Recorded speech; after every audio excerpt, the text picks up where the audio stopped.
Welcome back to the Arc Junkies Podcast, everyone. I have an awesome guest for you today. Eddie Alverez Rocha is a welder turned mechanical engineer who then got back into welding. Then he became a CWI, and he is now working on his master's degree in welding engineering. Eddie has an awesome story of how he used welding to continuously grow in this vastly diversified trade. This industry has so much to offer if you're willing to work for it. And Eddie's story is a true testament to where welding can take you. Before we get into the show, I have a quick announcement for y'all. Right now, I am doing a fundraiser / giveaway. I recently teamed up with ESOB, Outlaw Leather, Blue Demon, CK Worldwide, and Reclaimed Relics Forge to raise money for the folks over at Camp Hope. Camp Hope is an amazing organization in Houston, Texas, who provide on-site counseling and assistance for veterans suffering with PTSD. In an effort to raise money for Camp Hope, we're doing a raffle. To enter, simply click on the link in the show notes and donate a minimum of $5. Every $5 donation will get your name into the drawing that's happening on December 22nd. Up for grabs, we've got an ESOB Rogue EM190 Pro welding machine, an ESOB A60 Sentinel welding hood, a Blue Demon set of Game Changer gloves and a True View drop-in variable shade lens, a CK Worldwide Flex Lock TIG torch and a hat, a set of weld-porn gloves, an Outlaw Leather hood, an Arc Junkies banner, and your choice of a weekend TIG or weekend MIG welding class from Underground Metalworks right here in Orlando, Florida.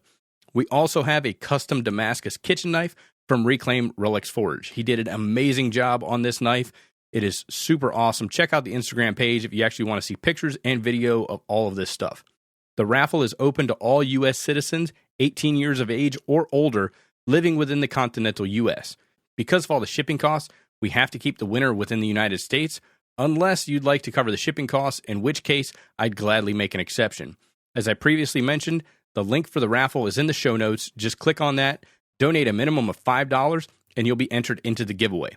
Best of luck to all of you. This is an awesome prize pack, raising money for a great cause.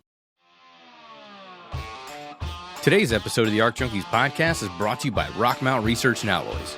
In a world where strength meets innovation, Rockmount Research and Alloys stand tall, delivering unparalleled solutions in maintenance welding for all of your most difficult tasks, including on-site repairs, hard-facing, specialty alloys, dissimilar metals, and everything in between. If there's a problem, Rockmount has a solution. For over 50 years, Rockmount has been the trusted partner for the maintenance welding industry nationwide, offering premium electrodes and metalworking consumables that work hard so you don't have to. Rockmount's diverse product range caters to every need, ensuring durability and reliability in every weld to help you weld stronger so your repairs can last longer. From maintenance welding and repair to hardcore fabrication projects, Rockmount is a name you can rely on, delivering excellence one weld at a time. And right now, you can get a free 1-pound tube of Tartan AAA when you spend $250 or more at rockmountwelding.com when you use code word AJP in the discount box at checkout. Get the job done right the first time, every time with Rockmount. Also brought to you by Outlaw Leather. At Outlaw Leather, they craft more than just welding accessories. They forge companions for your journey. Each piece is handcrafted and designed for the brave and the bold. Discover Outlaw's custom leather welding hoods created with passion and precision to offer unrivaled protection and a personal touch that tells your story. Experience comfort like never before with Outlaw Leather's arm pads, an embodiment of their commitment to emerging functionality with artistry, providing you with durable gear that stands as tough as you are. And for the ironworkers who build the world, they offer bolt bags, rod pouches, and scabbards to hold your sleever bars and spuds and bolt pins, designed with meticulous attention to detail, ensuring every tool has its place so you can get to them when you need them. And as a listener of the Arc Junkies podcast, you can save 15% off on all their in-stock leather goods when you use Arc Junkies in the discount box at checkout. Outlaw Leather, where craftsmanship meets durability. Gear up with the best, gear up with Outlaw Leather. We're also brought to you by Underground Metalworks. Are you ready to dive into the world of welding and take your skills to new heights? Look no further than Underground Metalworks, your ultimate destination for welding excellence in sunny Orlando, Florida. Underground Metalworks offers a range of exciting opportunities to ignite your welding journey. Whether you're a novice or a seasoned pro, we've got something special for you. Our 1-week-long comprehensive class covers stick, MIG, and TIG welding, ensuring you receive top-notch training. Short on time? Then check out our weekend MIG and weekend TIG welding classes, or explore the convenience of the nighttime classes. Plus, we've made sure all of our classes are affordable and our schedules are convenient. Already a skilled welder? Maybe you need a certification or assistance with WPS development. I've got your back. Underground Metalworks is your go-to destination for all things welding related. Ready to take that first step or elevate your welding game? Visit underground-metalworks.com to learn more and secure your spot. But you gotta hurry. 2024 classes are already filling up fast. Don't miss out on the welding adventure of a lifetime with Underground Metalworks. All right, y'all know what time it is. Fire up your machine, drop your hood, and turn me up 5. Thank you for downloading show number 302 of the Art Junkies Podcast.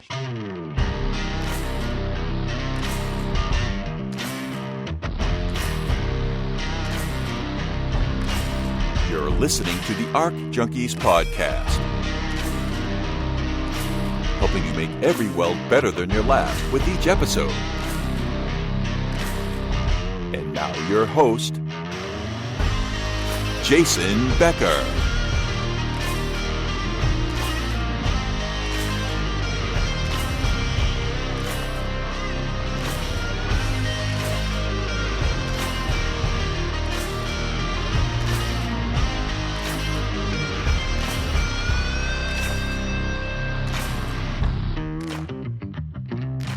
All right, Eddie, how's it going, man? Awesome, Jason. How are you? I'm doing good. So you're all healed up and feeling better now? Yeah, I just had to recover a little bit after our trip to Chile there. Yeah, no, I completely relate. I did the same thing. I went up to CanWeld, and I think I got there. Well, I was in Alberta on Monday, delayed flight, but by the time I got to the event on Tuesday, my face just turned into a faucet, and it was leaking all week. It was horrible. And then when I got home, I just got stuffed up, and it lasted for like 5 weeks. So I just got over it probably last week. But I could completely relate. You're doing all the travel and stuff, and then you come back, and you're just not feeling great. It's horrible. Absolutely. Yeah, it takes you a little bit to get adjusted. Yeah. But we're back at it now. Oh, yeah. So we got to meet up there at the CanWeld conference, which was a great conference, by the way. The CWB put on a great show. It was really cool to get up there and kind of see how you guys do it on the north side of the border. You know, I do a lot of stuff with AWS down here, but this was actually my first CWB event that I got to go to, and it was awesome because I always tell people, you know, if I'm the smartest guy in the room, I need to find a different room. And what I didn't know about the CanWeld conference is it was going to be full of welding engineers. So I was definitely not the smartest guy in the room, so I was right where I needed to be. That's awesome. I'm glad you liked it. It was my second CanWeld, and I share the same experience. It's really refreshing to just to see what kind of research is going on around the country, really. And also when we go down to the AWS event, just to see where researchers are at, pretty much, right? What kind of stuff they're working on. So yeah, definitely good. Glad you had a good positive experience. Oh yeah, it was a blast. I had a great time hanging out with everybody. And then the sessions were awesome. I really liked your session. The different modes metal transfer and what voltage is actually doing, you know, to the arc. I thought that was very fascinating. There was a lot of them that were really good. Hard facing on train wheels. That was another, you saw Carter's. Carter's presentation. Yeah, that was really good. Right. I thought that was pretty neat. I didn't realize it was for a in the field application of hard facing, preheating and hard facing right there in the field. So I thought that was pretty neat to be able to provide an on-site solution for when the wheels, I guess, kind of tear it up the track essentially, or it needs to get a little bit further, or you know, something happens and you got to go out there and work on it and take care of it in the field. You know, especially with the snow and everything you guys get up there, it's pretty intense. Yeah, it's a pretty interesting project that he's working on, that he has been working on. It was actually good to see it in the shop, in the lab. You know, the big wheel up getting the plasma arc welding applied. It's pretty sweet. Yeah. So now, are you originally from Chile, or are you from Canada originally? No, I'm actually from Mexico originally. Okay. Yeah. We were in Chile for another conference for the CONAMET SAM. It's a South American conference. There was people from Argentina, Chile, from Colombia. There was also some exchange students from Asia. It was really, really neat. But yeah, originally I am from Mexico. Okay. From Mexico City. Yeah, I thought it was pretty neat because Max just went down to Chile, and he was saying that I guess they're one of the world's largest producers of, I think it was 6010 rods. Oh, I didn't know that. Which, yeah, I thought that was pretty fascinating. I was like, really? And he goes, yeah, apparently it's like a big deal down there. They manufacture 6010, and it ships worldwide. Oh, is that right? Well, I was really impressed with the amount of industry they had and the amount of research and I guess the different topics that they covered. They have a huge mining industry, right? There was a lot of copper and a lot of research around how to recover, elements from slag from steel manufacture, right? Oh, wow. So, I was really taken back. Really, really interesting. Because if you think about it, there are elements that are just, that don't end up in the steel that you're outputting. So then how can you recover some of that nickel or some of that, the expensive stuff? Yeah. I never even thought about that because that's just kind of like a wasted byproduct. Yeah. I overheard during the conference that, they use that byproduct to, backfill for roads. So it's kind of a expensive backfill in hindsight, perhaps. For real, when it's loaded with copper and nickel and all that good stuff. Yeah. Wow. Absolutely. So now you're an engineer, but you started off as a welder. That's correct. Yeah, I'm a mechanical engineer. But I did start my career as a welder. Yeah, that's correct. What was it about welding that got you into the trade specifically? Well, the path, it was, just one of those things in life. I originally started welding, during my year off between high school and university. I always wanted to do engineering.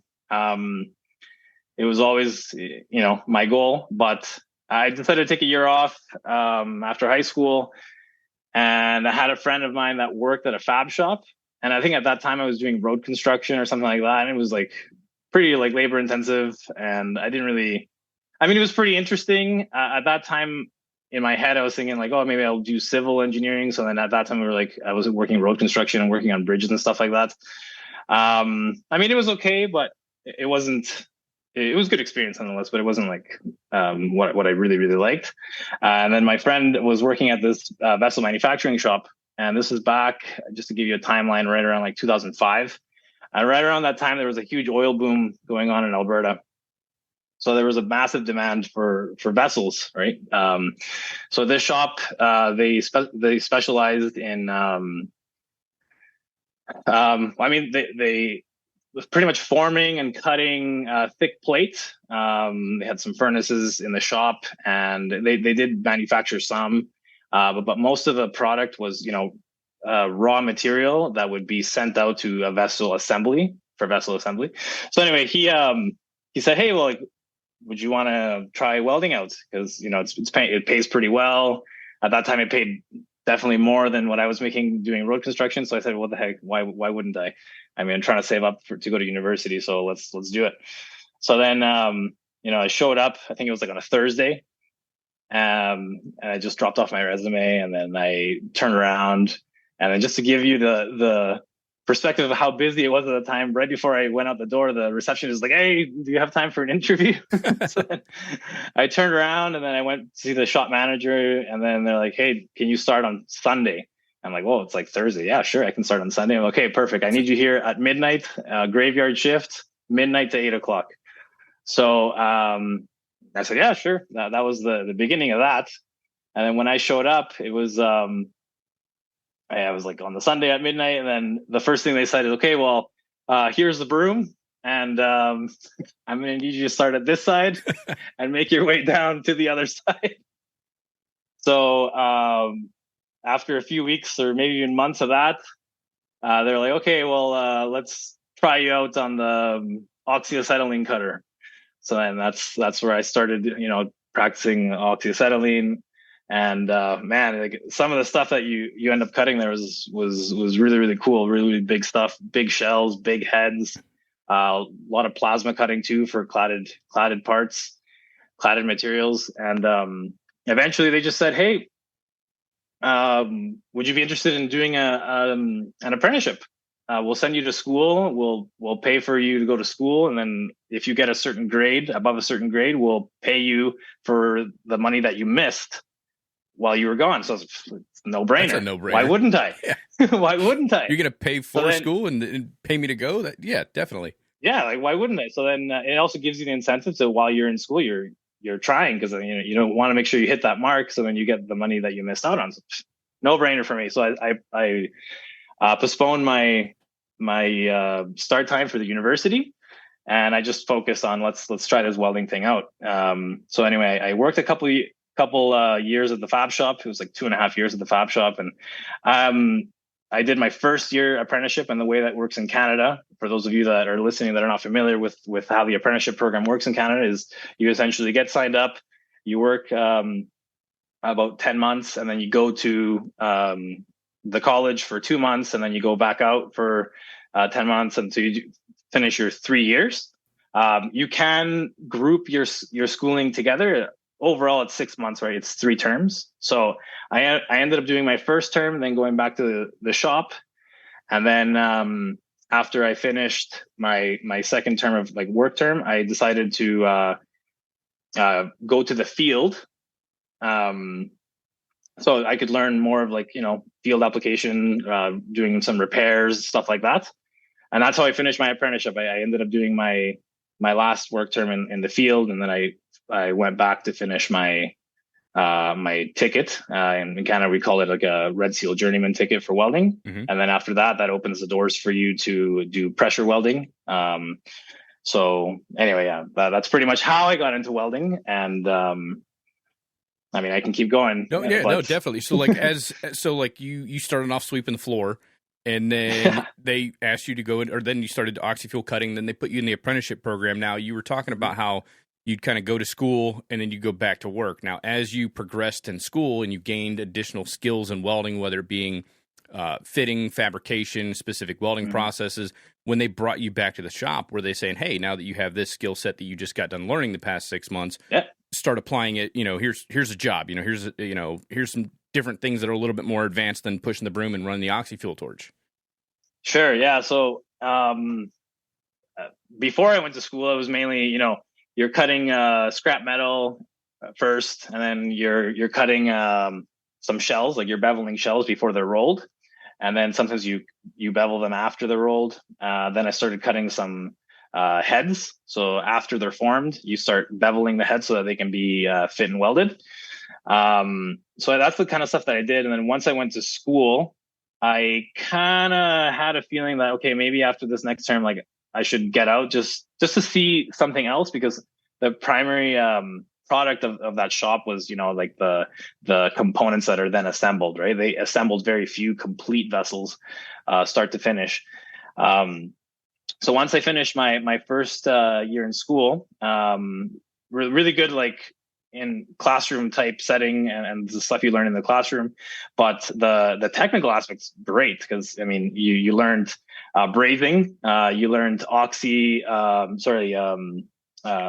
gas welding, oxy-fuel welding, oxy-fuel welding, which they actually took out of the curriculum, and I was kind of sad to hear that, because that's actually one of the things that I enjoyed the most, right? Because after being so much in the shop doing oxy-fuel cutting, once you start getting to the oxy-fuel welding, for me, I really appreciate it, because it was slow, and you really, really get to focus on like, okay, how does the fusion actually occur? Mm-hmm. And you see it like in slow motion almost, right? So there was that. Then you get into a little bit of MIG and flux core, and of course, the one thing that I really liked, apart from oxy-fuel welding, was 60-10.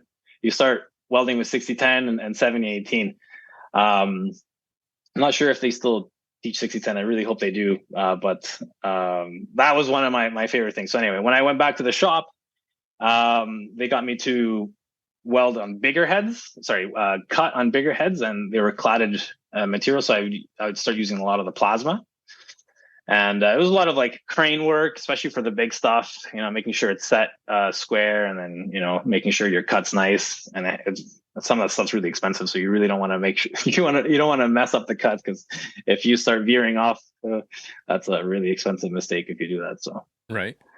Yeah. So anyway, after that term, I said, okay, I think once I go back, I really need to go to the field, to see what else I can apply my skills at, right? Because unless you're a B pressure welder in Alberta, you're not really welding on vessels, right? I think if you want to weld, it's either structural or like non-pressure parts. So in the industry that I was in, that it wasn't really like, there wasn't really much of an opportunity.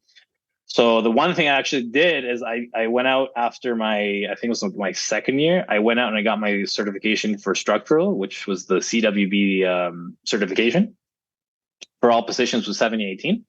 And then that actually gave me the ability to go out in the field and start doing some welding. So I ended up just, welding supports, welding, structural steel for final installation, stuff like that.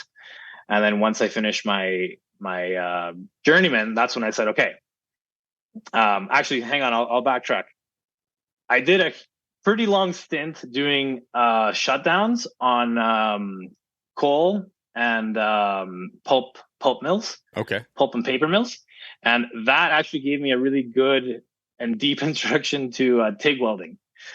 And this was before I finished the apprenticeship, right? So I ended up, obviously, once I left the shop, I ended up getting assigned to a group of TIG welders. And at that time, I was a pretty small guy. I was, I think I'm like 5'7" or something like that. And I was like 150 pounds. So for anyone that's worked in a boiler, they'll know that those very tight, confined spaces and being small is kind of like a luxury because you can just kind of fit anywhere. So anyway, I got paired up with those guys, and man, let me tell you, like that was for me a huge eye opener. It was like, okay, the skills that you learn at NATE there at the college, that only sets you up for like a huge amount of work, and it only sets you up to keep on growing because you're only welding in the booth, right? Mm-hmm. You're like you have the jig and you're welding your plate or whatever, and then you get out there and you see these guys and they're like hanging up on their feet and like pouncing on their heads, and they're like sticking their hands through all these elements and like setting up like 2 mirrors sometimes, and just getting those welds done. And for me, that was really eye opening, and I looked at those guys and I was like, you know what? Once I finish my ticket, like that is what I want to do, because that was really cool. So once I finished the apprenticeship, I knew right away. I was like, I need to go get my B pressure so I can go get my TIG tickets. So I finished and I went right away to the union hall. At that time, I was working with Boilermakers. So I went to the union hall and it was slow time. It was I think it was like January or something like that. So there was not much work here. Most of the work is in the shutdown season, which is like starts in March, April. So then I said, you know what? I'm going to focus here. I'm going to practice. There's an instructor there at the union hall, and they're there as long as it's open. So I live there really. Like I showed up in the morning and I would just grab some 6010 and I would just like, let's perfect this route.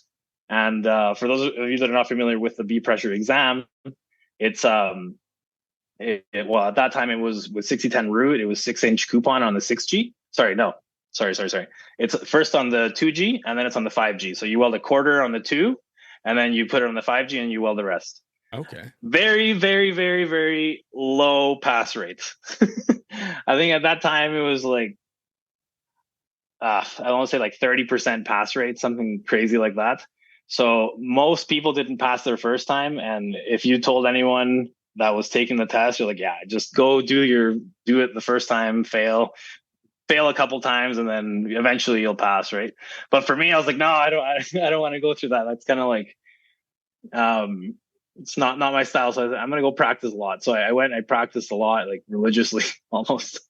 And I got to the point where I was like counting my rods. Like I knew exactly how many rods I needed to like burn my route. And by the time I got to the exam, thankfully I passed like my first try, and pretty exciting time for me. Like that was a huge accomplishment for me. And it really like, I don't know, I just felt pretty proud about it because, low pass rate. So as soon as I finished that, I was back in there practicing for my TIG tickets. And at that time they had like an incentive. I think it was like, because there was such a shortage in welders. So the Boilermaker Union said, hey, for anyone that's willing and able, there's $2,000 on the table if you come past these 4 tests. And I think it was like stainless, 9 chrome. I think it was like an Inconel joint, and it was like different sizes. One of them was I think it was like 2.25 chrome on the return bend jig. So it's kind of like for a co-generator. So they have like a tight jig, so you can just weld like the middle joint, and you have to like use some mirrors and stuff like that. So that took some practice. So anyway, I banged that out, and then I was ready to go to work. I'd like to think I took advantage of the time that there was no work, because by the time the work rolled around, I was ready to go. And that's where I started. Before I even thought about going back to school, because it was like a 3-year detour at this time. It was only supposed to be a 1 year, but I liked it so much that I just wanted more of it. Right. So, once I had all my tickets, I just went to the field. I started working in oil and gas. I started doing like, obviously went back to the boilers, went back to the coal-fired boilers, the pulp and paper, and started doing some like reformer furnace repairs, built a co-generator. I loved it. It was awesome time for me. Really, really, like when I look back, really grateful for that experience, because to this day, I always fall back and you're able to communicate with people that are actually building the stuff, right? So for me, I still look back at those 6 years and like that was the best investment I could have ever made, right? Let alone it was really good money too. So I mean, but I think taking that, because you had that time off, putting that extra time in the booth, that's a different mindset. Because I remember when I first started working with the union, I was on there for like, we did a 6-month shutdown, and we were doing like 7/12s, and then the general foreman came up and he's like, "Hey, I got to lay you guys off." And I was like, "Oh, damn." He's like, "Well, we can do this one of two ways. Like, I can go give you your 2 checks, which means they pay you up to 2 hours past the hour that he's essentially letting you go.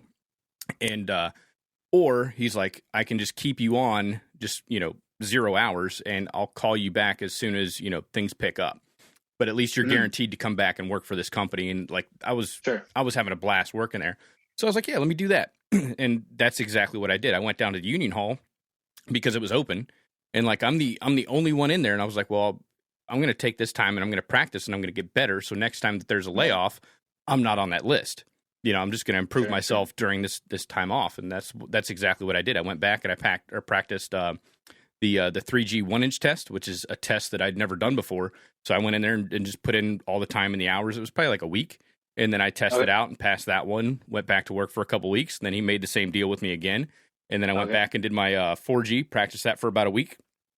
Took that test and passed, but like all of my other peers, they were like, "Oh man, that's I'm on vacation for a week, or I'm on vacation for 2 weeks." It's like, you could be getting better so that you have less vacations and more money throughout the year. So yeah, but I mean, that's really cool that you went and took that opportunity, because the hall's open. Why not go in there and put in the extra time and get that instruction from the instructors that are there. Now I think that's really cool, because there's not many places here in the States that I know of, aside from like the Boilermakers and the different union halls, where they actually teach you how to do nichrome. Like, you're not going to go to your average tech school or junior college and learn how to do nichrome and Inconel and all that other stuff. So I mean, just having access to instructors like that is just going to put you on a completely separate level. Absolutely. And not only that, if they see you there every day and they're well connected, and all of a sudden, like, hey, they're looking for someone that's reliable, like, hey, we'll give this guy a call, right? And that's what ended up happening, right? Like, there would be emergency jobs, and they would just be like, hey, like, we need someone to come fix one tube leak. 2-day job, right? Hey, you're on vacation? Go do this 2-day job, right? And I think those are the fun jobs, to be honest, because it's like in and out. You have the pressure, you have like a little bit of adrenaline. Like, okay, you got to get the plant back up and running, and you're going in to make stuff happen. Yeah, exactly, right. So, yeah, absolutely great investment of anybody's time, really. Like, if you have the time and you have the place to go do it and get mentored by the people that know how to do it, and like, why wouldn't you? Yeah. Right? So now, at that point, once you finished that schooling and everything and got back into work, did you had your Red Seal at that point? Yeah, I had my Red Seal, because here in Canada, you need your Red Seal in order to do your B pressure. Okay. Yeah, you can't do the B pressure without it. So, Gotcha. So then how long did you stay in industry before you decided, I want to get back on track with the engineering degree? So after I had my B pressure, it was like a 3 solid years of welding before I ended up going back to university. And I always had it mapped out in the back of my head, but it took me 3 years to like, okay, this is it. And for me, it was it's really hard once you're in it, and once you're doing all these jobs, you always want more. I really had to cut myself off, because I was like, if I don't go back now, I will never go back. Right. And I remember it was during the cogen job that we were building. I was like, I applied and I got accepted, and I was like, okay, well, and all my peers were like, okay, well, after this, we're going to this job. And then after that job, we're going to that job. And I'm like, okay, well, you guys were like my family for like a few years. Like I have to say goodbye. But hey, we'll meet again, maybe in a different, and we have, right, in different terms. But I think my last job welding, it was on a reformer furnace. And for me, that was like a perfect send off for university, because it was such a critical job. I mean, this reformer furnace was one of the oldest, I think, in the world. I'd like to, from the 60s or something. And it kept on shutting down. I think they even have some pigtail leaks. And what ended up happening is there was for reformer furnaces, they usually have like a transfer line, and that transfer line goes to an exchanger. And this one in particular had a 14-inch Inconel, 4 inches thick pipe transfer line that feeds into this exchanger that's 2 1/4 chrome. And I had never welded anything like it, but since I had the ticket, they're like, literally, they went to the lunchroom and they're like, big emergency. Like we're doing this boiler job. Like, anyone want to go to this reformer and weld on this line? Like, does anyone have an Inconel ticket? And I was like, yeah, right here. I'm like, okay, you need to go do this job test. So I went, did the job test, and then we got onto this job. And when we got in there, they went to go fit this transfer line back up, and for whatever reason, by the time I showed up, it was cut like 4 inches too short. So it was like 4 inches too short, and it was 4 inches thick. Jeez. So then it was Inconel. So then they said, okay, we're gonna have to stand this thing up, and we're gonna have to build up 4 inches of this 4-inch wall. Jeez. So we're like, yeah. So then we were just with like, a TIG torch. With a TIG torch by hand. Like, additive manufacturing. Additive manufacturing at its finest. Like 2011. Let's go. So after we finished that, like, they machined it, the bevel in, and then they fit it in, and we welded it. Beautiful weld. And then what do you think happens? They go do the final LPI. The weld's perfect. Just beside the weld, in the old material, there's a perfect red line all the way around. What ended up happening was the material was really creeped. Like it was really degraded. So it was not good. We had to go and excavate it. We ended up having to go all the way down to the ID pretty much, and we had to do like a weld right next to it. Obviously we had to do it with a different sequence. We had to like LPI every single pass.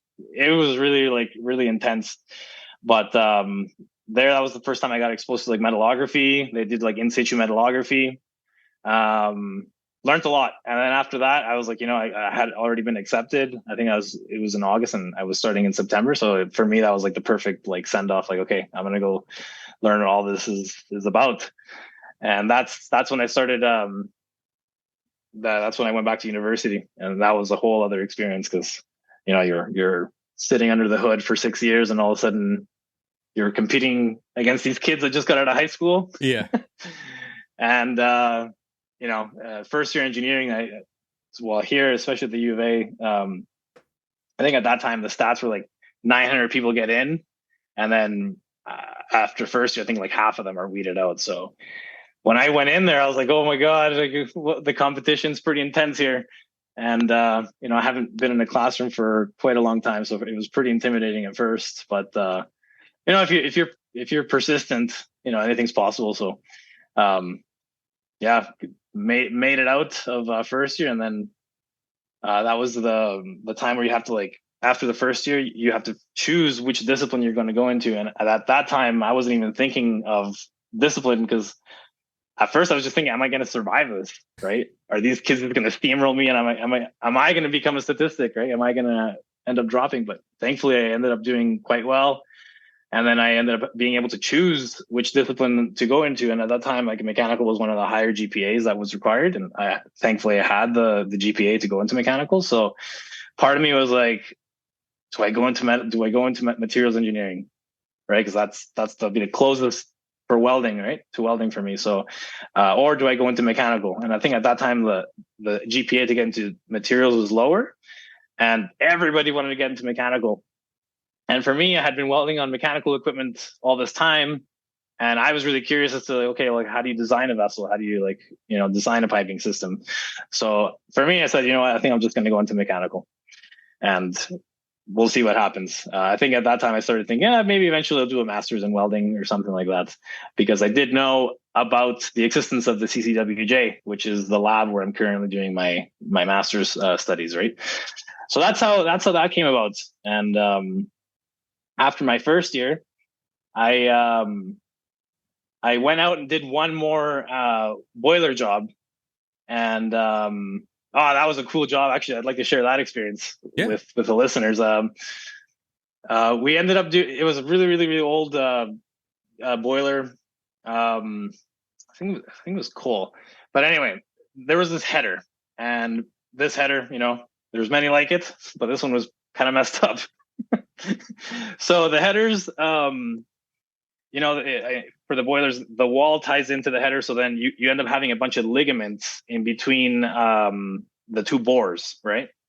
And through, the years of service, there was a linear indication that was joining these two bores, right? So essentially they were monitoring. There was like a fitness for service that they were monitoring. And but they needed someone that had the heavy wall ticket to go and do this repair. So I showed up.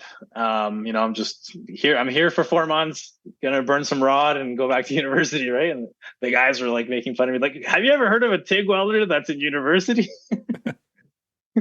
But anyway, like, they were always like very welcoming, and they're actually like pretty proud that, like, I was like, going to university. So they were always so supportive. Like, the guys at the Boilermaker Hall. Shout out to them if anyone's listening.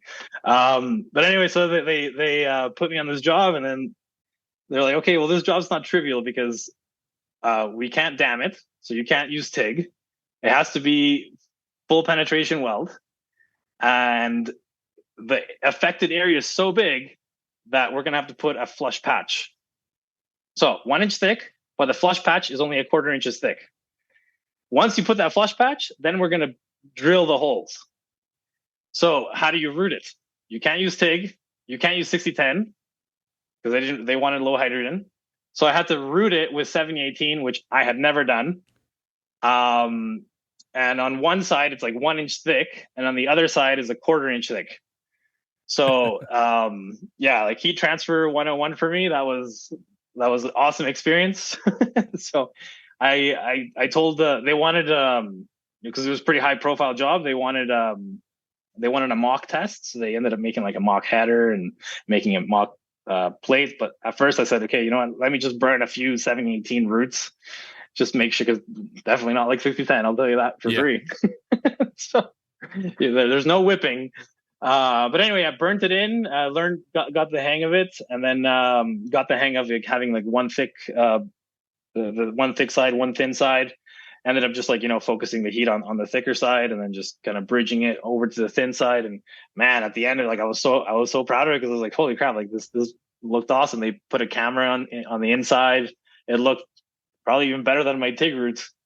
So anyway, filled it all the way in. They drilled the holes and put it back in service. That was pretty good job. But after that, I decided, hey, well, I got the rest of the summer. why don't I go do my welding inspection, get that certification? Because why not? I saw the guys that were like inspecting my welds, and some of them were like came up to me. And I think one of them in a different job, they asked me like, they looked at like the finished product, and they looked at me. He's like, "Hey, like, is this good?" I'm like, what do you mean? Is it good? Like, I wouldn't call you here. That's your job. if I didn't think it was good, like, yeah, I think it's good. So then at that point, I was like, you know what? The first chance I get, I'm gonna go get my level 1. So so I got my level 1 after that job, and then I went back to university. I got for the second year, and then every summer after that, I just did shutdowns doing welding inspection, and that was awesome. Awesome experience. Dealing with welding procedures, stuff like that, and looking at people's welds. Very refreshing because you're always like looking at your own work, but it's definitely a different experience going and judging other people's work, right? Because it's their craft too, right? Yeah. And some people are more proud than others, right?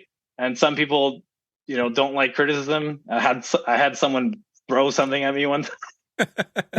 I was like, "Hey, listen, like, it's just not good. Like what do you want me to tell you?" It's not my opinion. I'm just telling you what the code book says. Right? I think I remember one time it was something so silly too. It was some refractory pins on an exchanger, on a refractory line exchanger, and I just like got my hammer out and I started like ding ding ding ding ding, and all of a sudden one fell off. I'm like, "Hey, this fell off." I'm like, "Are you saying it's not good?" I'm like, "No, like it's literally not there." It's not doing its function. Yeah, it's not good. Yeah, I've noticed that because like I kind of hold myself when I weld to a higher standard, and then when I go to inspect other people's work, it's like, oh man, like this is not good, bud. You're gonna have to fix this. And then sometimes you go out and you're like, damn, like that looks like it was done by a machine. So it's kind of cool to compare yourself, but still, keep everything within what's acceptable, what's not acceptable. But yeah, like you were saying, some people can take criticism and some people cannot. For sure. And like you said, like some people are really, really good, and you almost want to sit down and just watch them. Like, hey, like, want to burn some rods? It's just I want to see your technique, right? Yeah. Definitely different experience for sure. Doing welding inspections, but you learn so much, right? And at the same time, you're able to like get a different opinion on things, and you kind of start just having a different perspective, I'd say. Oh, for sure. I had this one company that I've probably tested 4 or 5 of their welders, and they're good enough to get by. And then they sent me this, like they met all the criteria and they passed their test. But then they sent this other guy out and they're like, "Hey, we need to do like an employee evaluation, test the guy while he's there. Let us know if he can weld." I was like, okay. He come out to my new school, set him up 6G stainless pipe. I think it was 4-inch Schedule 10. And, he gets it all prepped up, tacked, taped off, purged and all this stuff. And then all of a sudden he lights up on it. And I'm just kind of watching him out of the corner of my eye. And I'm like, oh, like obviously just you can tell by body language. Like this guy knew what he was doing. And so I ran over and grabbed the hood and I was like, I've got to watch him put this root in. I mean, like you're witnessing it regardless, but like I want to get a very close look at what this guy is doing. And man, he just laced it in there. And it was, when he was done, I was like, that's beautiful. This is something you would see on Instagram. Everything else that everybody had done prior was like I said, it passed, it met criteria. But this guy was like a master at his craft. And just to be able to sit back and watch him, I was just amazed. Absolutely. Much higher caliber. I mean, he was damn good. Yeah, for sure. No, it's a great experience. If anyone's looking to get into welding inspection, I think it's like, especially if you're a welder before and you like your craft and you like welding as a whole, it's just endless, right? Like the technical aspect of it, there's so much to learn, and I recommend it for sure. One other thing that I think is quite important is we started talking about like people being able to take criticism, and some people that are not able to take criticism. You learn to communicate, right? You learn another skill, which is communication, which is quite important. Oh yeah. And it might not be hey, like this is a crappy job. It might just be like, hey, someone might tell you, hey, I need you to go and check on this job and make sure it's getting done as per the plan. Okay, so you show up, and guess what? Maybe the guy doesn't speak English. maybe they speak French, maybe they speak Spanish. They can get by, but maybe they're not understanding exactly what you're instructing them to do or what they're supposed to be doing. And I had this one gentleman, experienced person, but maybe not as experienced as I thought. Maybe I read the situation wrong at that time, but there was somebody that welded 7018 on top of Inconel. It was like Inconel overlaid tubes. And then I showed up and, well, we knew there was an NCR in place. So, okay, we need to remove this 7018 from this Inconel. Okay, no problem. So I just took some copper sulfate, and then, back from my my cladding, oxy-fuel cutting, like for me, I took it for granted because I guess, I'm pretty experienced with copper sulfate. So then I just grabbed the copper sulfate and I showed the person. I was like, hey, so you grab this copper sulfate, you're going to spray it. And then once you see the line, that's, you can tell, like, you have the line between the carbon steel and the Inconel. And that's the line that you want to see, because you want to get rid of any extra carbon steel that's not supposed to be there. So I was like, do you have any questions? I was like, here's the grinder. Like, you need to make sure you can see that interface. So then I left. I come back, and they were just they're supposed to just do some grinding on the surface. I come back, and this guy ground or zip cut right through the wall of this boiler. And I said, as soon as I walked in, I saw the copper sulfate up on the scaffold. And I was like, oh God, what's going on? And then I got closer, and then I asked him, like, hey, like, what's going on? Like, what'd you do? I'm like, well, you said you wanted to see the line. I'm like, well, by line, I meant the line between the two materials, not the line of the light from the other side. Right? Anyway, so yeah, it's something that you learn, right? Like learning how to communicate. Yeah, anyway. No, for sure. I Google Translate, because that guy I was telling you that came into the shop, he didn't speak any English. And my Spanish is very rudimentary. It's basic at best. And so I was able to, like, kind of cover some basics and everything, but, like, for all the technical stuff, as far as, like, the hold points, the inspection criteria, all that stuff, I had to use Google Translate. So I mean, that's a luxury that we have nowadays that we didn't have before, to be able to communicate and kind of break down those language barriers. And he was able to do the same thing. He had it on his app, and he'd literally just speak right into it and then point his screen at me, and I'd be like, oh, okay. So we were able to, maintain good communication throughout the entire test, because if you get, like, same thing, if he skips over a hold point or does something he's not supposed to, that's an NCR, so you got to stop the test and say, hey, better luck next time. You kind of want to avoid all that stuff. So having a good line of communication, be able to have, like, a translator app or something like that helps out tremendously. For sure. Absolutely. And I found, whatever the case may be, making sure that the instructions are communicated back to you, because some people may not understand it the same way. Yes. Right. Like, so that's one kind of practice I kind of harness, or I guess appreciate. Is like, I will say something and I'll say, okay, doesn't matter how I said it. I want to hear how you understood it. Yep. Right. And then if you understood it the same way, then I can walk away. Right. So anyway, I had to start doing that as an instructor, because I'd tell somebody to do something and I'd come back and it's like completely opposite. And I'm like, that's not what I told you. Oh, no, that's what you told me to do. Okay. So I got to the same point. Okay. When, especially when I teach somebody something, I'm like, I'm going to tell you how to do it. You explain it back to me, and then you perform the task. And it works out a lot better, because what you say and what people interpret are two separate things. Absolutely. Absolutely. And you know what? We're talking about welding, but all of a sudden we're talking about communication. Yeah. But it's so important. That's a big part of it. So I just went to the AWS Inspection Expo and Conference out there in Austin, Texas. And one of the classes that they had, it was kind of like the last day, is they had, like, soft skills for the inspector. That's a big thing. I mean, communication.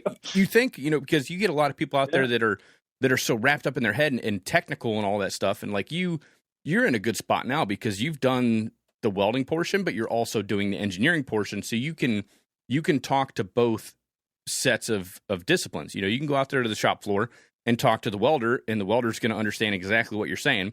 But then you can take all of that information and go back over and talk to the engineer and explain it that way. That's why our mutual friend Paisley, I thought that was yes, one of the coolest welding engineers I've known, because she can speak to both sets. She can break it down to where, because welders, we speak a little bit different than engineers, and then vice versa. So having that ability to be able to speak back and forth between those two disciplines, that's a skill set. Communication is a skill set, and having, those soft skills and being able to explain exactly what you're looking for to the two different disciplines, it makes you a more well-rounded individual, whether, you're the welder or, whether you're the engineer. My buddy, Padraig Bean, said the same thing. There is a huge demand for somebody that can essentially translate from the engineers to the welders, because what engineers call one thing, welders call, something completely different. Absolutely. And we're saying welder engineers, but also can't forget welding inspectors. Oh, the inspectors too. They are also in the mix. Yep. Right. Well, because I mean, that's a hill a lot of inspectors want to die on, is the standard terms and definitions. Well, that's great, but at the end of the day, like, know your audience. You should be able to speak back and forth between. Engineers are going to speak in amps and joules and this, that, and the other thing. Yeah. You go out there and you start explaining this to the average welder, and they're like, "What?" You're like, "I need you to speed up just a little bit." Oh, cool, got it. Or I need you to slow down. Oh, perfect. But as an engineer, that's all, joules. That's heat input in joules. Yeah. To a welder, travel speed. So it's two different things. You're saying the same thing, you're speaking a different language. So the ability to go back and forth and dance between, both skill sets is a massive, piece of information to have in your toolkit, essentially, whether you're a welder, engineer, or inspector. Absolutely.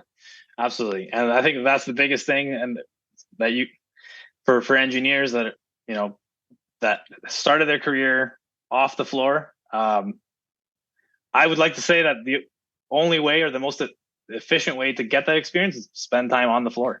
Mm-hmm. Right? Spend time on the floor, talk to the welder, understand their language, because then that's how you can understand that kind of dictionary, essentially, right? Yeah. Now, do you think having that 6 years of apprenticeship and then additional time in the field performing the welds, do you think that essentially helped you your first couple of years when you were going through engineering school? Oh, 100%. Oh, 100%. As a matter of fact, I'll share a story from my second year. So in second year, we had to do hands-on. We had to build a robot, right? Had to build a machine and just plug it into a power source, and then they had a motor or a couple motors, and then you just had to. I think the challenge was to move some logs, right? So there was a couple like miniature logs, and you just design it. Design the gear ratios, all that stuff. You were given a set amount of materials, and you had to build it, and you had to compete against everyone. And I remember for me, you're out there welding for 6 years, and like sometimes you're like welding, I'm like, oh God, this is a really tight spot. I hope it passes X-ray. And you have that stress. And then all of a sudden you're building like this toy robot. But I loved it. For me, it was awesome because I was like, it was still a competition, right? But people quickly found out that I knew how to work with my hands, and especially with sheet metal, like, because it was all like mostly sheet metal, right? And I just kind of found creative ways to like, if we bend it this way, or we could use for here, just grab some TIG wire, bend it this way, and then like I knew how to like work with pliers and stuff like that. And people right away were like, oh man, they came and hung out my booth. I think sometimes like, oh, how are you doing this? Right. So 100% it paid off, right? Mm-hmm. In school. And then not only that, when you're taking engineering courses and you've already seen the application, you can gain a better understanding of let's say like when you're doing like stresses in materials or dealing with like thermodynamics, you can understand it better. Like, okay, well, this actually applies in practice like this. Mm-hmm. Right? You get it. There's more context. It's not just like math, it's not just like an exercise on a piece of paper, right? Like especially working on boilers and stuff like that, you're like, oh well, like water goes in, steam goes out, right? And like and this is how the tubes turn out after years of service of seeing those temperatures, right? Right. So then you go into the materials class and then you start learning about, degradation, or you start learning about creep. And then for me, I was like, I know exactly what creep is. I have seen it under the microscope. I have welded on it and it's torn apart. Like, I know exactly the application. And for me, those are like the lectures that I was like, man, like, I'm so glad I like came to university, because I wouldn't have, maybe I would have had the opportunity to learn that much in depth, but it's a very intense program. So for me, I was like, man, I'm really glad that I was able to get that experience and then come to university and then see it all tied together, right? All right, we're going to go ahead and take a quick commercial break. This segment of the Arc Junkies podcast is brought to you by Everlast Welders. After several years of research, customer input, and technological design work, Everlast has developed and released the new top-tier Typhoon class of TIG and stick welders. Designed to compete head-to-head in the next generation of elite AC and DC TIG and stick welding machines, the Typhoon 230 offers the best combinations of features and specifications for true next-level performance. It runs off 110 and 230 volt. It features AC and DC TIG welding capabilities. It has 5 AC waveforms to choose from, including the all-new industry-first trapezoid. Check out all the great features at everlastwelders.com, and be sure to use Arc Junkies in the comment section at checkout to get that free Nova foot pedal and TIG torch when you buy any machine that comes with a stock foot pedal. Everlast Welders. Weld mean, weld green. We're also brought to you by Strong Hand Tools. Educators, are you looking for quality fabrication tools at an affordable price? Don't answer that question. I already know what you're going to say. Head on over to stronghandtools.com/ArcJunkies and check out the Educators Discount Program. Stronghand's going to send you some free tools just for signing up. Students need to learn the fundamentals of fabrication if they're going to be able to compete in the job market after graduation. You got to get the fabrication tools in their hands while they're in school, because the first day on the job shouldn't be the first time they get to use fixturing tools. Check out stronghandtools.com/ArcJunkies and get your program on the fast track to fabrication. Now let's get back to the show. That's kind of what I enjoyed. So I got a bachelor's degree in construction. That was one of the things that I enjoyed about attending the classes, is I'm learning about it at night, but I've been doing it during the day for, a number of years. Yeah. So when you get into like materials and methods, like concrete, steel, glass, like all these different materials that I'm using on a daily basis, how to fasten one material to the next, whether it's welding, a bolting application, drilling, mechanical fittings, like all this stuff. It just made more sense understanding the theory behind it, and then getting into like a scheduling and budgeting class. Oh, cool. I just had a meeting about this on Monday when we were talking about the job and the scope of work and this, that, and everything. So here's how you, on a job site, here's how you're going to schedule things. Everything has to happen in, an order of operations. You can't get the iron workers out there before, the concrete guys show up. You have to schedule these things. And I think it kind of put me at an advantage above a lot of the other students that were in the class, because we had a 30-minute conversation on what an anchor bolt was, and nobody in the class had ever seen one other than myself. I was like, oh, man, you take these things for granted, It's like, dude, absolutely. Yeah. So, it definitely helped me out, especially when we got into, like, the capstone project, and we had to estimate a job. We had to figure out the tonnage of all the steel that was actually going into this building. And I was like, oh, perfect. Like, I already know how to calculate the weights of an I-beam and, like bar joists and all this other stuff, because I've had to do this on the job, to make sure I've got the appropriate rigging for when the crane comes on site. So all that stuff kind of gave me an advantage into getting that degree. It helped out quite a bit. Absolutely. Yeah. There's no price for experience, right? No, there's not. It's priceless. Just getting out there and putting your hands on it and actually doing the work. You can't put a price tag on that. Absolutely. I think it was really cool that like during the summers off that you were like, oh, well, I'll just go get my inspector's endorsement. And then, like the next year, increase that level. So what prompted you to go from, instead of like getting back and doing the welding during the summers like you were doing, to go back and take the summer off and get your inspector's endorsement? Well, for me, it was kind of like, I guess, the same reasoning as to why I spent time in the booth in the union, right? For me, it was like, okay, I finished the job and I had some time before the semester started, and there wasn't very many like good jobs. When I say good jobs, in my perspective, I'm like, okay, if I'm going to go spend time out there, sure, I'll make some money, but how much money will it be? And is it worth more than me learning and what I could potentially make next summer? Right. And that's kind of how I like benefit to cost ratio thing. I kind of worked that out in my head. And I said, you know what, it's probably if the job, I think at the time, like, because I had 2 months left in the summer and I had already made enough to make it through next year. So then in my mind, I was like, anything after this is just bonus. Right. So for me, I was like, do I just get greedy and go for the cash, or do I just kind of go do, actually, I think I even did like a summer course for university that summer. So I was like, you know what? I said, I'm just going to go do that summer course and I'm going to do my level 2. It's my level 1. And I'll set myself up nice for next summer. And I think it was just the same reasoning, right?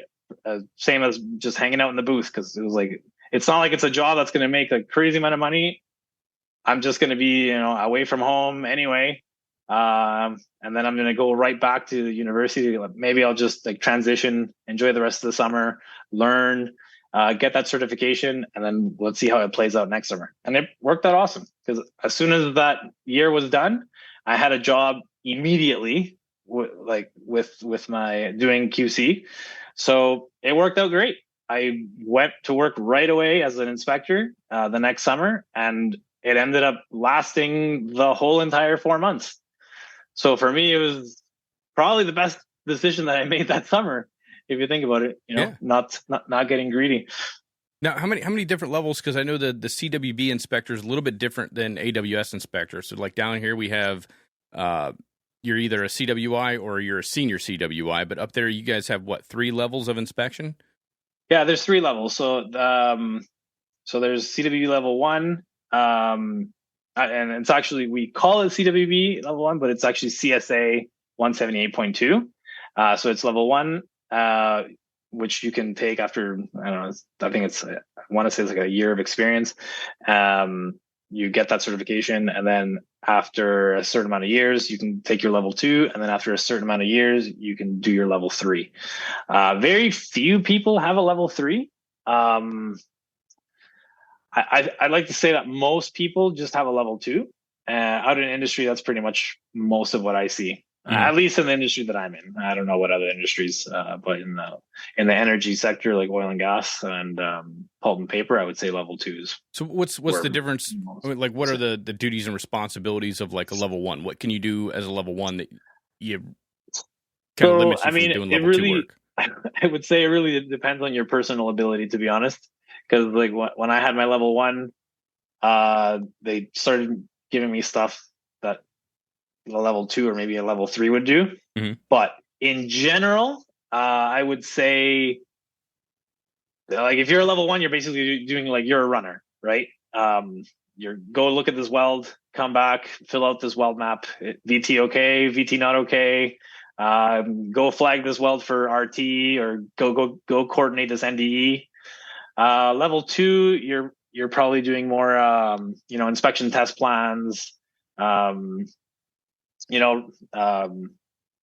working more with, I guess more paperwork side of things, working more with like the welding procedures, writing NCRs, auditing the rod controls and stuff like that. You're mentoring the level 1s.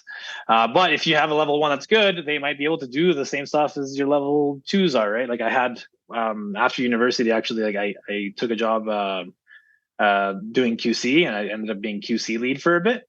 And, the level 1s that we got, this one guy, he was really, really good. Ben Landry, if you're listening, shout out to you. He was so awesome. So he came in, and he was pretty green for the Alberta energy sector, right? Like I think this was his first job ever, and you could, classic. Like this guy walks in, brand new boots. I think I teased him for like the brand new boots as soon as he came in, and but this kid had such a good attitude, right?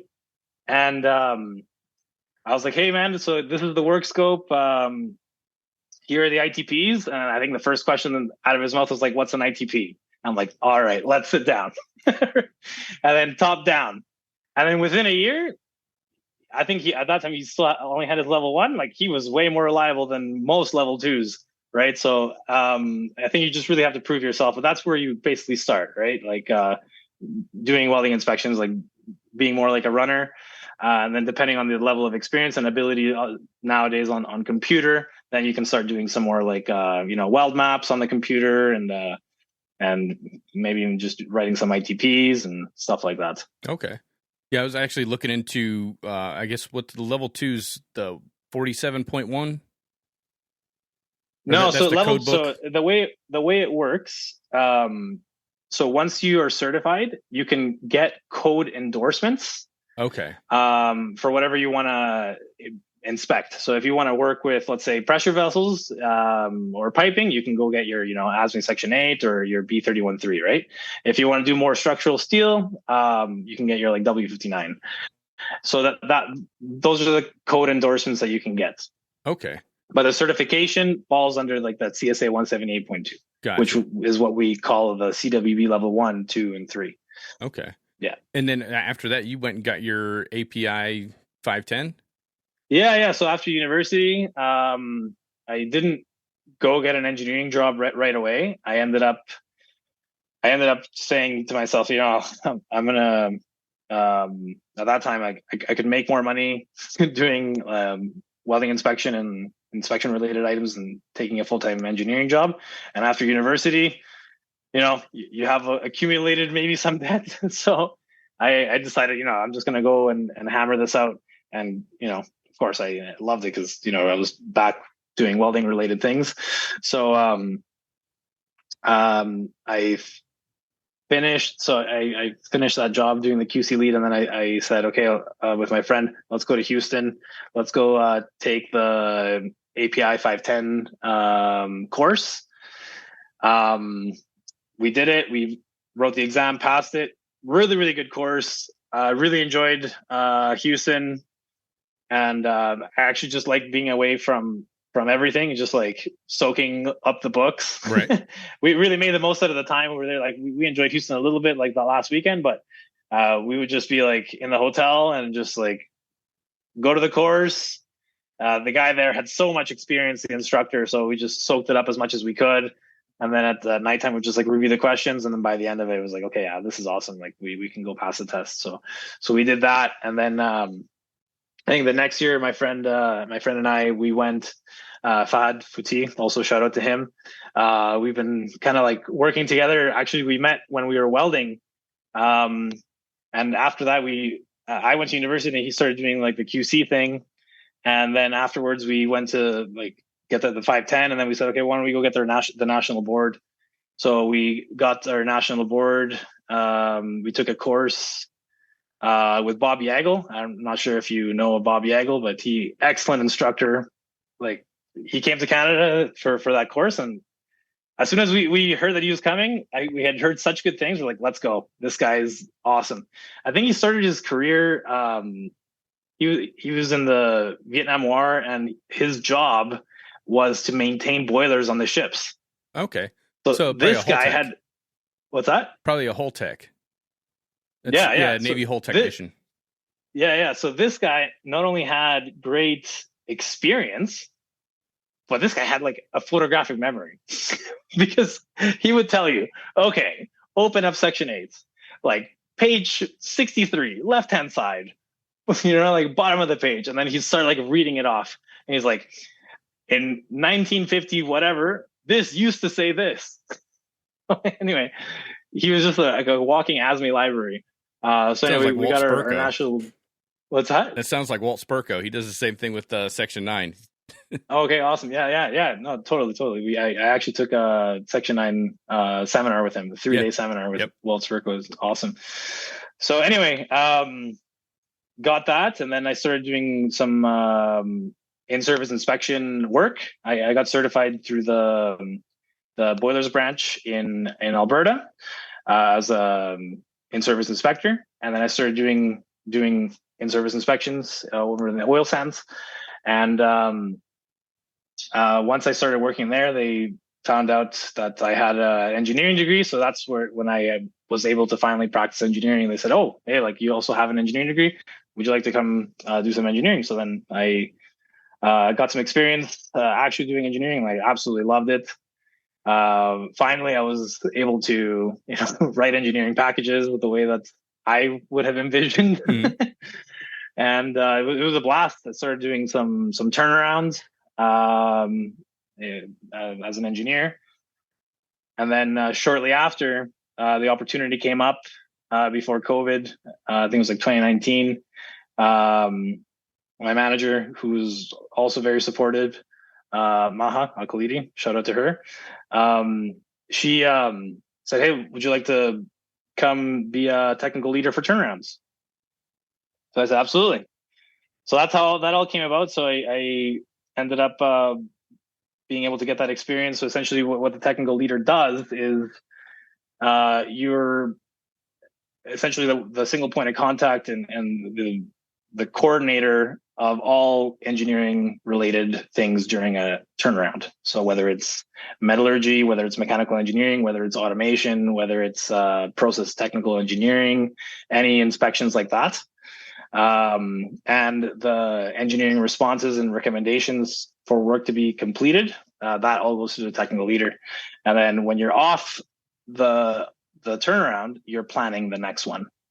So you're essentially getting all the scope together and then making sure that you have the right scope assigned to make a mission run.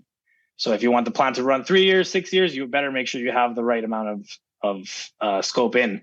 And obviously, due to like constraints, you have to adjust to, okay, well, is it beneficiary for us to do this, or do we like where's the highest benefit to cost ratio, right? Yeah. So essentially like a prolonged maintenance plan. So like we can shut down for this amount of time right here. What's the mission critical or task specific things that we absolutely have to get done during that time the plant shut down? So once we fire back up, everything's still up and running for, another 3-5 years or whatever. Exactly. So that's how I arrived at being a technical leader. And during COVID, that's when I started saying to myself, well, actually, I think it was like 2019. I gave Professor Mendez, my current professor at the U of A, a shout just to see what he was doing. And because in the back of my head, I was like, hey, I should really think if I want to do a master's, I should probably like start getting the ball rolling. And I'm really glad I called him, because in 2020, he called me and he said, hey, guess what? Everything's online. If you want to do a master's, like, now's the time. I was like, you know what? Let's do it. So then that's when I applied. And that's I've just been doing it part-time. I'm still working full-time. I'm doing my master's studies part-time in welding engineering, which I'm so happy to be back in the welding world, going out to conferences, meeting people as yourself, networking in the community, and learning about welding research that's going on around the world. I think it's a good place to be. Yeah, it's pretty cool how welding has that effect. Like, you try to get away from it, and it just kind of like pulls you right back in. Absolutely, yeah. There's so many ties with welding. I mean, you can do anything. You really, really can do anything. Think about just like pushing a broom, and then it can take you to the business side. You can take you to the technical side. You're talking about even having courses on communications, right? Welding's amazing. Yeah, it is. Really, really. And you've got an awesome professor. I got to meet Patricio Mendez down there at the AWS Instructors Institute, and you could just tell when he got up and he did his, because everybody gets to do like a 45-minute presentation or whatever, and they kind of cycle through instructors throughout the week. Yeah. He just has a passion for this stuff. As soon as he starts talking about welding, his eyes light up, his hands start shaking. Yeah, he gets very excited about that. And then the video that they put together, I'll have to link to it in the show notes, but they did a video of the robotics area in the class. And that was the one thing I can always remember Patricio by that video. just because it's kind of like a techno beat or whatever, and the Yeah. robots are all moving around. We told him he's got to set up an Instagram page, just because they do some really cool stuff at the CCWJ as far as like welding research and technical papers. But he's like, oh yeah, we're just having fun. We're playing in the lab. And I'm like, yeah, but you do some really cool stuff that nobody really gets to see that. So, I mean, you've got like the perfect professor to kind of guide you down that path and mentor you, because he's so passionate about what he does. You know, you go to school and you get these instructors and professors that they really don't care about the material, and they're just kind of regurgitating what's on the syllabus, and you're working through it, and they're very monotone. And like, those were the most boring classes for me. But I've had some really good instructors that were, I didn't necessarily like or appreciate the class that I had to take, but it was like, you know, it's a prerequisite, or I gotta pass this class to, you know, to continue on down my degree. But the professor was passionate and cared and made the subject interesting. Yeah. And, okay, now I can get it. I can get behind that. I'm not big on history, or at least I wasn't back when I was taking my degree, but I had this professor, Professor Carradine. And I couldn't even take notes in his class. Like, I didn't want to do the history class, but it was a required course. I couldn't take notes because he was so animated and exciting about the topic that he made it fun. And like, if I was like, if I'm afraid to take notes because I'm going to miss something that he's going to say. And so I would just sit there and focus. And I got like straight A's in his class because all of his exams were, short form essay, long form essay. That was what we had to do. But I could remember everything just from the stories and his passion and the way he did it. I had another one, Professor Kamaker, for construction law. And he just made, how do you make law fun? How do you make law interesting? But he was passionate about it. And that's kind of what, what made it so interesting. So to have somebody for your master's course, like Professor Mendez, that's awesome. You've got like the perfect instructor there, because he's so animated and passionate about it. And I mean, you could tell at the CanWeld conference, like all of his students kind of followed him around. It was like a little entourage, because they wanted to catch everything he said and did throughout and I'm sure it's the same way on campus. And when you guys are, working with the new equipment that you guys have access to, I could imagine that'd be a great class. He's invited me up there. Next time I get a chance, if I ever get a chance, I want to go check out his lab, because it seems like it'd be a good time. You absolutely have to. It's his energy is contagious. Yeah. Like, so I mean, really, like when he called me, I was just like, yeah, like you don't even have to convince me. Right? And like going back to the video that you talked about and tying that into what we were saying about how you can do anything with welding. The person, I wasn't around when that person made that video. But from my understanding was, when that person came in, that was he came in during a high school tour. Mm-hmm. And, Professor Mendez always says, you can do anything with welding. So he comes in and, I think he said like, hey, like, I really like your lab, but, anyway, high school student, but, I don't really know much about welding or whatever. So then I think Professor Mendez asked him, what do you like to do? And he's like, I like music. He's like, well, do music with welding. And then that's how that video came about, right? Just start like fiddling with, with the equipment and start recording some sounds. And those sounds turn into a track. And there you have it, right? Yeah, I thought it was really cool. And I've shared that video a bunch of times. Now I've got to try and pull it up. I'm definitely going to link it in the show notes, because everybody should see it. That's kind of what Kevin Waugh from the CWB, we were trying to convince Patricio to, like, you need to set up an Instagram. And he's like, yeah, I don't know. He's kind of like standoffish with social media. I was like, no, you've got to show people what you do, because I used to use his the modes of metal transfer videos with the high speed footage and everything for like spray transfer, globular, short circuit, like all that. I would use those as videos in my class to show students, this is what makes it a spray transfer. This is what makes it globular. Here's what's happening, or here's what's happening at the arc. It's happening so fast that you can't see it, but you can actually see the different penetration profiles when you go from like globular to spray, or, the lack of penetration when you get into short circuit. It's just really cool to see all that stuff. So, I mean, he does some really, really fascinating stuff in that lab. Absolutely. Absolutely. think it's called This Is Welding. Yeah, CCWJ This Is Welding, and I'll link that in the show notes because it's a very cool video. I think everybody should check that out. You know, it gets you excited about welding. It definitely does, for sure. So how much longer do you have with your degree? That's a very good question.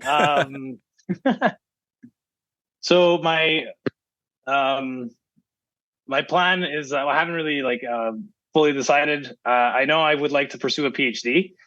So I'm not sure if I'm going to transfer over or if I'm going to finish off the master's and go to the PhD. But I'd like to give myself a few more years to finish the PhD if I do decide to pursue it. Mm-hmm. But if I stick with the master's, hopefully by next year, be done.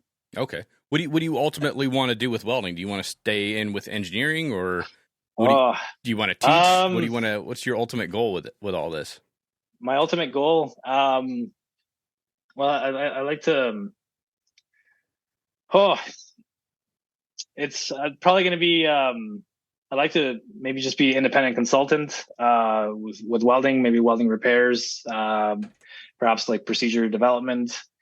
What I'd like to get out of the PhD is perhaps a more analytical approach to welding procedure development. Okay. Really be able to leverage those equations that Professor Mendes has developed over the past few decades. Hopefully boil them down to a practical, way that to actually be implemented, just so they can be implemented on an everyday basis, right? To develop a welding procedure. So I think, as much as I love academia, if I were to be able to stay in school forever, I think I would. But if I don't, I think that's probably where I'll end up. Well, you can be a student your entire life. You just don't have to. Yeah. At some point, though, you got to quit paying the tuition. Yeah, exactly. So, I'd say consulting of some sort. Yeah, no, consulting's great. Like most of the folks that I know, kind of like my mentors with AWS, or the people that I look up to, most of them, whether they have their doctorate or different engineering degrees or metallurgical backgrounds, that's what they do. They don't work for companies. They work for themselves, and they consult. And, so they kind of get to live life on their terms. They pick and choose the jobs that they want to do. And then, you can charge whatever you want, because once you're the best at something and you're working for yourself, I mean, you're like the go-to person, like your Dick Holdrens and your Bill Newells and Dr. Rick Palanin, like these folks. I mean, that's kind of what they do. No, absolutely. Yeah, that would be the goal. That'd be the dream. So now, how can I ask how old you are now? Because I mean, you're relatively young. I look young. Okay, thank you. Yeah. I'm 35. Yeah, that's young. I'm 41. Yeah, you're young. Oh, there you go. Thank you. No, that's quite a bit, man. No, thank you. Don't feel so young some days, but you have to take care of yourself, and that's one thing that I'm noticing. Right, like we're not eternal. Like we can do anything, but we can't do everything. So you have to really take care of yourself. Oh, definitely. I had a young man come take my class. I think he was about 35. Took my 1 week comprehensive class last week. And that was the thing I was telling him. I was like, hey, you're a young entrepreneur. You running your own business and stuff like that. Like, I'll tell you this, cause he was 6 years younger than me. I was like, take care of your body, drink plenty of water, take your vitamins, exercise as often as possible, because all of a sudden you go from 39 to 40 overnight, and everything starts hurting. So, take care of your body. You only got, you got to keep driving this thing until, the wheels fall off. Like, take care of it. Absolutely. So important. Yeah. Yeah, you start noticing it more as you get older, for sure.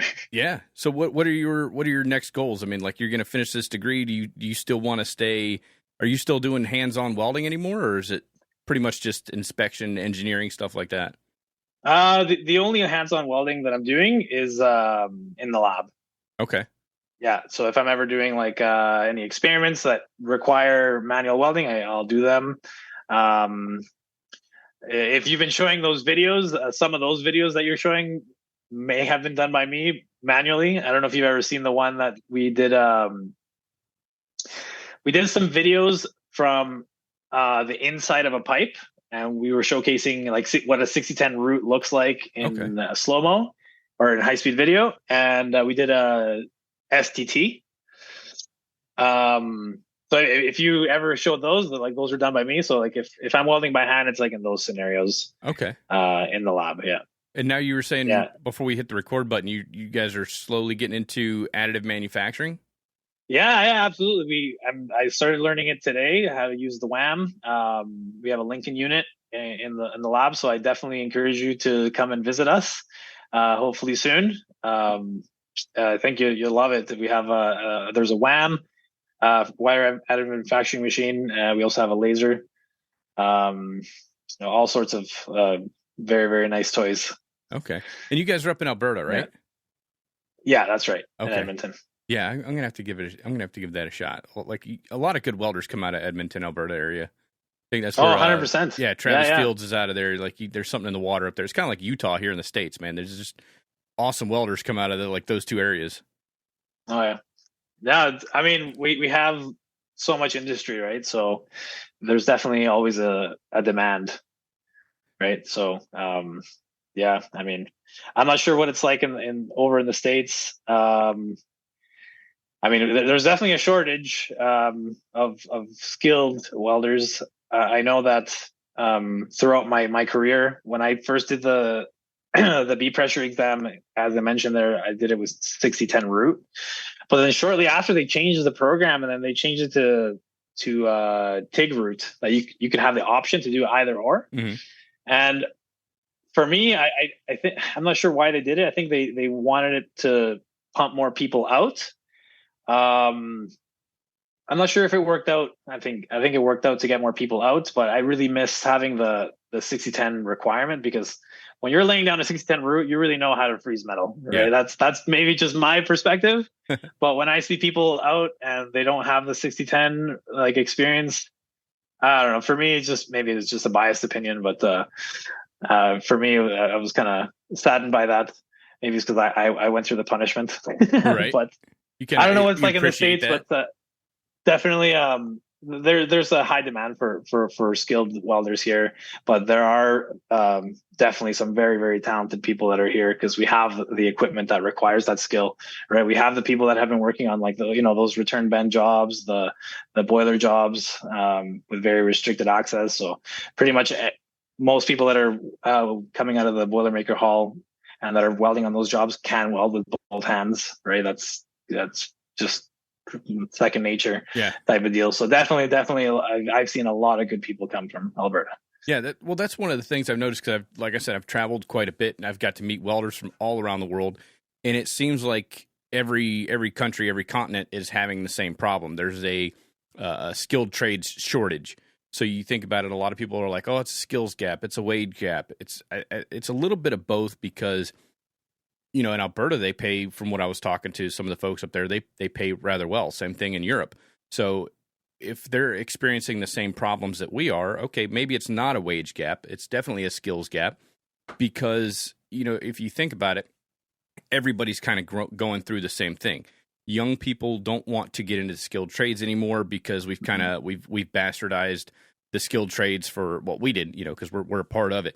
We're a product of the skilled trades, but people for a long time, they kind of bastardized the skilled trade, saying, don't do that, go to university. Well, now we've got this huge skills gap. So I was talking to that young man last week about the average age of a welder. I remember when back in 2016, when I was teaching, the average age of a welder was 55 years of age.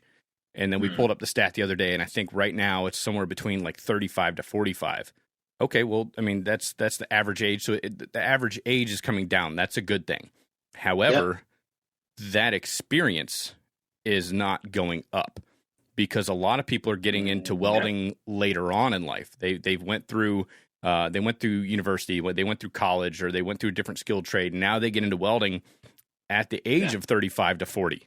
So the average age came down, but you still don't have that experience that you would have gotten at age 18, working up to the minimum age right now in welding. Or I'm sorry, the average age in welding. So over the next, I think, 3 to 4 years, we're losing 50% of our workforce, at least here stateside. 50% of our workforce is going to retire. Yeah. We don't have that experience. We've got the age, we're slowly getting enough people we're not getting enough people. We're slowly getting more people into the skilled trades. However, we don't have that experience. So we've got to use modern day technology to kind of fast track them and get them up there. So I could see them saying, okay, we're not going to do this. We're not going to do a 60-10 route anymore. We're going to switch over and we're going to run TIG.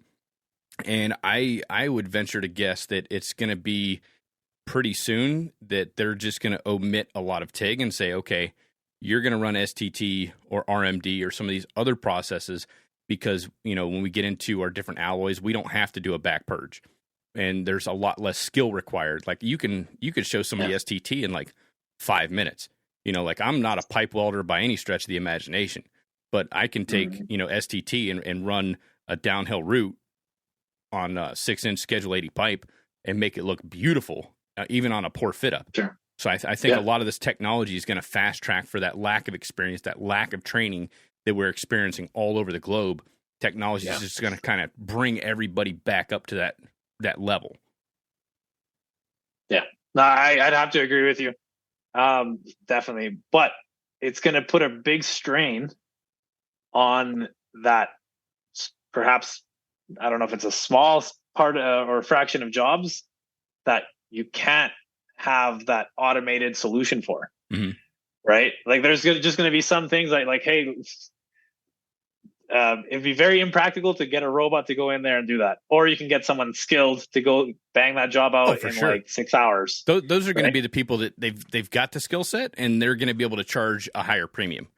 You're going to have like these little, I know there's a company called SWAT. And I think it's like specialty welding and turnaround. I mean, that's kind of like what they do is they get called and it's in a very, very expensive group to hire, but they come in there and they take care of business.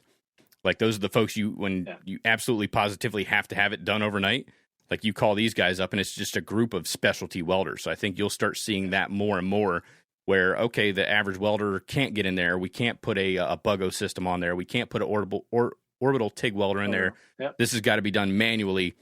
Not everybody has that skill set because not many people are teaching it. Let's call it this special group and they'll come in there and kind of knock it out. Yeah, exactly. Yeah, absolutely. Absolutely.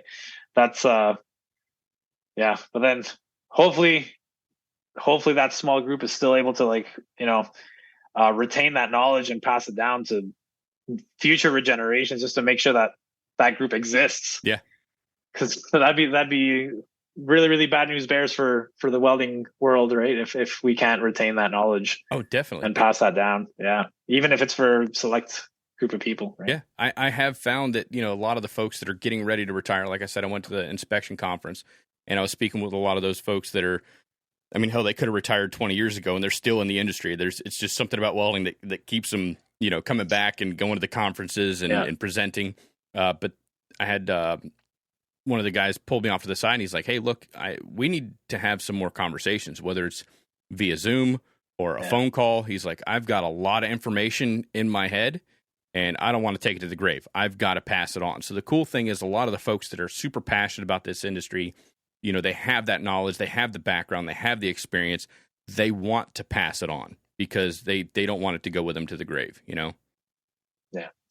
So exactly. It's great. And I kind of feel the same way because I've had so many different people that are ahead of me in the welding industry that were just freely sharing all their information. And that's kind of why, I do a lot of the things I do. I do the podcast, answer all the DMs, like all that stuff. I try to, just before we got on the show, there was an instructor that reached out and was like, hey, I need some prints and stuff for my class. Like, can you, do you have anything? I was like, yeah, boom, here's like 20 files. So I sent that off to him, but it's because I had my mentors that I had, they were so willing to share their information with me that I kind of do the same thing for others. If I've got it, you can have it. If I've got a resource, like I'll give it to you. If I know it, I'm going to give you the answer. I'm not going to hold anything back.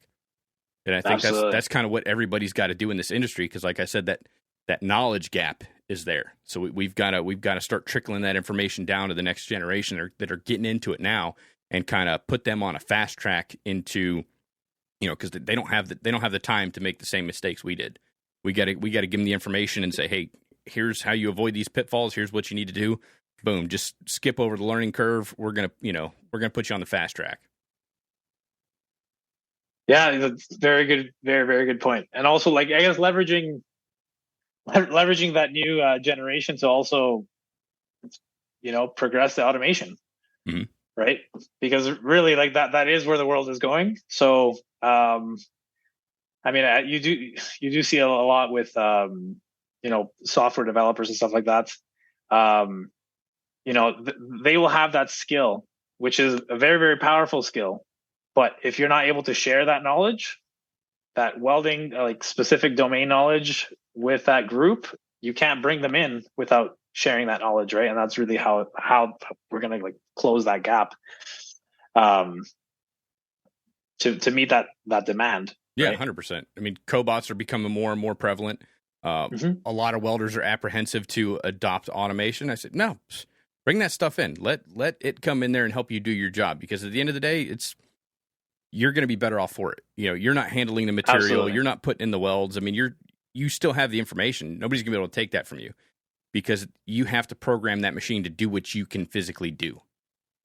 Absolutely. And, speaking of automation, we're the CCWJ, the student chapter. We have AWS and CWB student chapter within the group, and we're actually hosting a seminar on automation.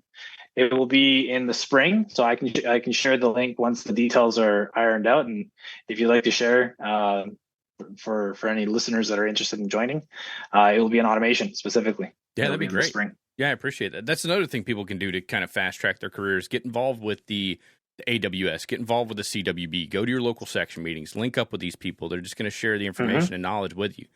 And like as a U.S. citizen, Absolutely. You can become a member of CWB, and as a Canadian resident, you can become a member of the AWS, because I've got memberships in both. So I get the Welding Journal, and then I get all the stuff that CWB puts out. So the more resources, the better.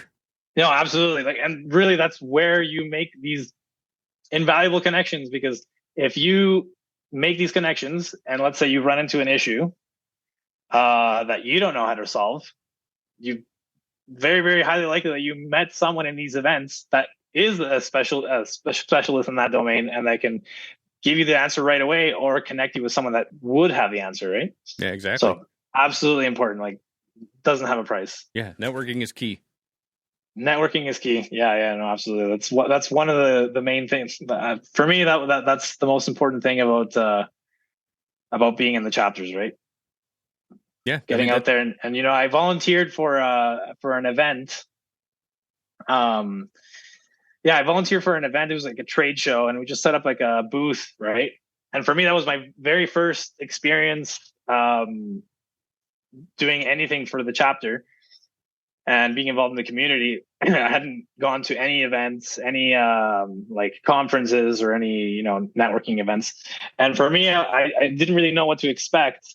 But once I sat down, I'm not sure if you ever met Dr. Gentry Wood. He was over in Canwell. I'm sure you probably saw him. If you saw the face, you'd remember. But anyway, we were just paired up there. And then I just saw like, okay, what's the association all about? Right? What's the chapter all about? Like what's you're just trying to make that connection, right? And some people are kind of hesitant to approach you, and they're like, "Oh, I'm already like a CWB like certified person." I'm like, "No, that's great. I think you need to get involved because you can share your knowledge, right?" Oh yeah. Maybe you know something that we don't, right? And maybe you have some connections that we don't. So you definitely should get involved, right? No, 100%, and then pass that information off to the next generation. Absolutely. Yeah. Absolutely. Well, awesome, Eddie. It's been an absolute pleasure catching back up with you and everything. Thanks for taking the time out of your day to come on the podcast and kind of share your experience and everything you've gone through along your welding journey. If people want to get a hold of you, do you want to put out do you have like a social media or anything like that you want to plug or promote? I guess we can just promote our CWB and AWS student chapter. We do have an Instagram account. We will be advertising our event for the spring. So for those of you that are interested, please feel free to come on in. This is the way that we raise our funds for travel to conferences, just so we can share our research. And this is just what we do to bring everyone together. So that there is a fee. I do believe students are free, or there's like a discount. But yeah, I'll definitely share that. And it's a very, very good event. Usually, really, really good turnout every year. And yeah, definitely share that with you. Awesome, man. Thanks once again. Awesome. Thank you very much for inviting me. All right, ladies and gentlemen, thank you so much for downloading this week's episode. I hope you enjoyed the conversation between Eddie and I. Be sure to check out all the links in the show notes for the episodes to the CCWJ YouTube channel, the Modes of Metal transfer videos, and the music video, as well as the link for the Camp Hope fundraiser. I hope you all have a great rest of your week. Stay safe out there, and until next time, make every weld better than your last.